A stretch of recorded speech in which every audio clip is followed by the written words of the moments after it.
যখন তোমার কাজের মেয়ে একটু মানসিকভাবে অসুস্থ হয়। আরে মালতী, আজ এত লেট কেন? আরে দিদি, সবই তো 2 ঘন্টা লেট। জানিস 10টা থেকে আমার অফিস, আর তুই 9:30টায় আসছিস। আরে দিদি, গায়ের নিচে নিচে। আরে আরে আরে দিদি, আমি যখন গ্রামের বাড়ি গেছিলাম তখন কি তুমি ওই মানুর মাকে ডেকে ঘরে কাজে রেখেছিলে? হ্যাঁ, কেন?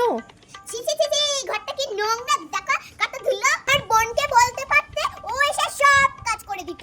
ঘরের টাকা ঘরেই থাকতো। একদম কথা শোনা না তুমি দিদি। বাপরে, ঘরটা কি নোংরা করে রেখেছে। আমি কি জেনে শুনে করেছি নাকি? আরে চুপ, আমি কি ঘরের চাকর নেগে? দিদি, এ নাও, তোমার দাদা না তোমার জন্য একটা শাড়ি এনেছে। ছি, কি মেয়ের শাড়ি রে বাবা।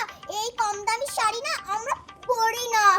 ও কোনো ব্যাপার না, আমি গরিব লোককে দান করে দেব।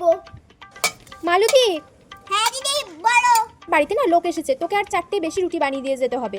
না দিদি, আজ না আর হবে না, আমার না টাইম হয়ে গেছে। সবই তো রেডি আছে মালতী। না না দিদি, আজকে আমি আর পারবো না। আরে মালতী, আর হবে না দিদি, আজকে আর হবে না। শোন তো। না না দিদি, আজকে আর হবে না, আমি আসছি।